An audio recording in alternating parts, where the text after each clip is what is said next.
Tonight, heartache and confusion for some of the most vulnerable in the Syracuse community. We continue to explore why the federal government is not sending the money promised to a local grandparent foster program. Its goal is to give seniors a sense of purpose and children a loving helping hand. Right now, it's on pause indefinitely.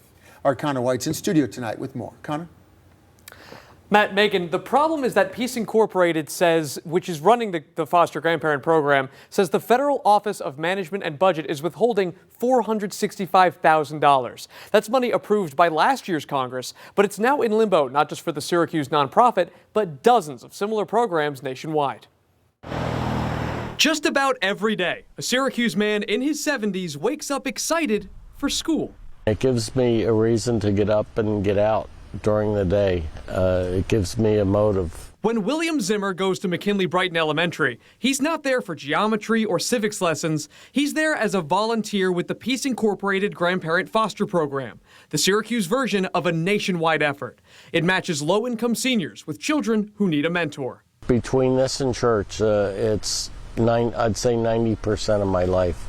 For his work, Zimmer gets $4 an hour, a stipend that comes through a grant, which Peace Incorporated says the feds are now withholding without explanation. It's difficult to understand why a low-cost program like this that's offering such good services for the seniors is cut. Executive Director Carolyn Brown says last year's congressional spending bill allocated $465,000 for this program.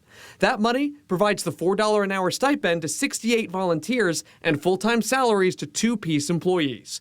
The I-Team checked the nonprofit's most recent financial statement, finding Peace spends about $26 million annually, serving nearly 10,000 people in its effort to combat poverty. Does Peace have the money to keep this going on its own, or are you really relying on that money from the government? So those funds that come into the agency, we are required to do certain activities with those. And so they are almost all obligated for specific activities. Brown says Peace can't move money around to keep this afloat, a program that helps give lonely seniors a purpose.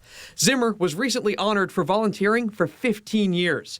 He says there are too many special moments to count, remembering a Father's Day where a teacher asked students to write cards for their dads. This one kid came up to me after they did the cards and said, they call me Grandpa at school. Grandpa, I don't have a dad, so I made this Father's Day card for you, and he gave it to me. I'll always remember that. I still have the card upstairs.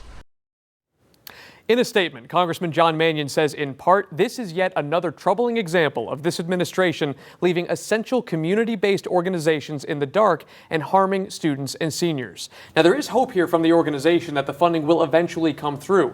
We did reach out to the Office of Management and Budget in Washington. No response this evening. Is there any hope, Connor, that there's any other funding, state or otherwise, that could fill this gap?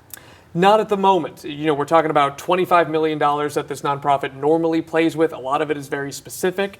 The executive director says that there are 8 other organizations in New York State facing similar problems.